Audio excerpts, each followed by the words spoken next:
ജനാധിപത്യത്തിന്റെ കടന്നുവരവ് വരുന്നതോടുകൂടി സംഘടിതരായി തീർന്ന് നവോത്ഥാന കാലഘട്ടത്തിൽ ആ നവോത്ഥാന പ്രവർത്തനങ്ങളുടെ ഭാഗമായി സംഘടിതമായി രൂപപ്പെടാൻ കഴിഞ്ഞ സമുദായങ്ങൾക്ക് രാഷ്ട്രീയ അധികാരത്തെ നിയന്ത്രിക്കുന്ന തരത്തിൽ, അതിൽ ബാഹ്യമായി നിന്ന് നിയന്ത്രിക്കുന്ന തരത്തിൽ അവിടെ ഇടപെടാൻ കഴിയുന്നു എന്ന് പറയുന്ന ഒരു സാഹചര്യം ജനാധിപത്യ കേരളത്തിനകത്ത് രൂപപ്പെടുകയുണ്ടായി.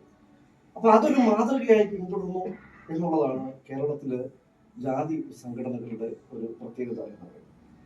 പിന്നെ പട്ടികജാതി വിഭാഗങ്ങളിലെ ജാതീയത എന്ന് പറയുന്നത് അത് ഗവൺമെന്റ് ഓഫ് ഇന്ത്യ ആക്ടിൽ രൂപപ്പെട്ട ആ ഘട്ടം മുതൽ ജാതികളായിട്ട് തന്നെ നിലനിൽക്കുന്നുണ്ട്. നമ്മുടെ സാമൂഹ്യ വ്യവസ്ഥിതി പറയണമെന്നോ പൊലയെന്നോ കുറവെന്നോ വേണമെന്നോ വേലെന്നോ ഒക്കെ പറയുന്ന ഓരോ ജാതിയായിട്ട് അങ്ങനെ തന്നെ നിലനിൽക്കുന്ന ഒരു സാമൂഹ്യ അന്തരീക്ഷമാണ് നമുക്കുള്ളത്.